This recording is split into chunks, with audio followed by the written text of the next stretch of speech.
Si Donna Plus stroller and car seat, 2-in-1 na po siya, and cabin approved po, okay? Ang original price po niya is 26,990, okay? So may kasama po siyang manual, okay? And then, dito po yung mga sample na accessories. So meron tayong isang accessories dito na nakatawag po sa kanya, vehicle seat protector. So ito po siya.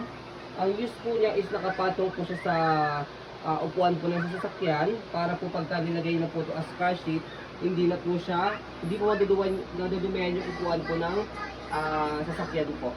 Okay? Kaya tinawag po siyang vehicle car seat protector po. Okay? So meron po siyang kasamang box po niya. Ayan. Okay? So may plastic din po yung kasama, yung original plastic po niya. Okay? So ito po yung details po niya, one by one. Like so sa canopy, yan, like the condition po itong stroller. Wala pong faded, walang discoloration. Okay? Na-wash na rin. Already washed na rin po yan. Okay, so meron din po siyang newborn pad set. Ayan, meron sa head, meron sa body. Okay, so 5 harness, safety si baby, wala po yung putol. Anong color yan? Net red. Yan. Okay. Yan. Okay, so ito po yung handle niya, aluminum. Ayan. Okay. So, na-extend po yan. Okay, so press nyo lang po itong button na do na, and then pull down, na-extend po yan. Okay, so ganyan po talaga yung gamit po niya, hindi po pwede nakaharap po dito.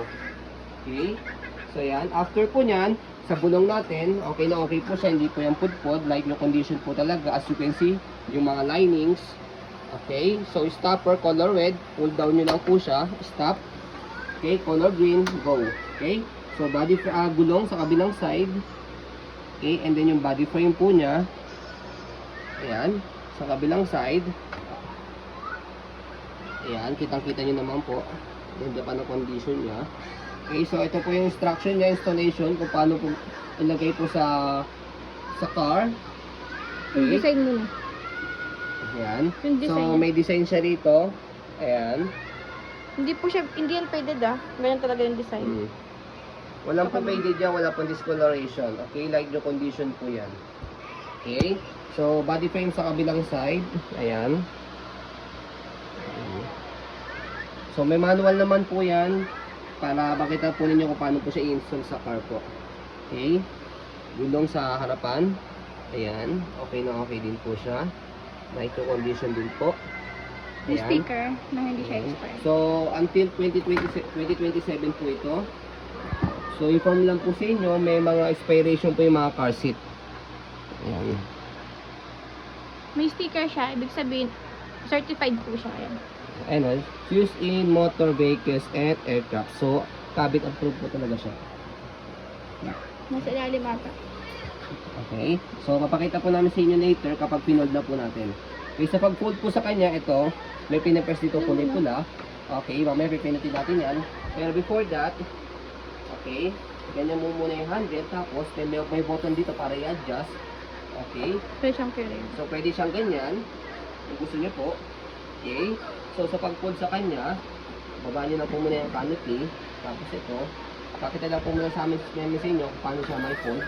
Press, tapos yan, itong harapan ng gulong, baba niyo na po ganyan, daan-daan na po para iwas lang po sa gas-gas.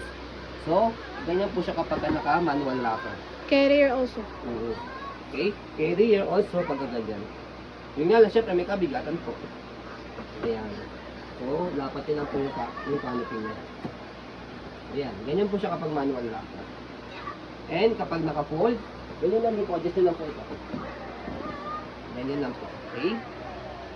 Pakita mo sticker. Ayan. So, sa explanation niya, hanapin natin. Ayan. So, 0 up to 13 kg po ito. Ayan. Okay. So, 2027 ang expiration date. So, napakatagal pa. So, kahit sa ilang baby nyo pa po ito, magagamit na po yan. Okay. So, sa pag-open sa kanya, press na ulit itong kulay pula. Angat nyo lang po para po hindi po magasgasan. Angat nyo lang po na medyo mataas para hindi po, pag hindi nyo po yung kulay red sa likod, hindi po natama yung gulong sa side. Okay. Iwas lang po sa gas-gas. Okay. So, after yan, reverse lang po itong handle.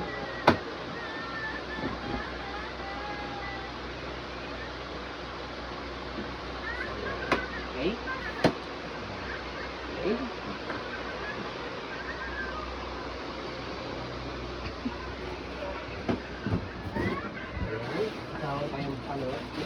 Ito ba yung original na plastic niya? May tag price pa yun eh. Okay. Okay. Yung box niya. Okay. Original price niya. Kabila. Okay. So ito po yung kanina, vehicle seat protector. Diyan po siya ilalatag.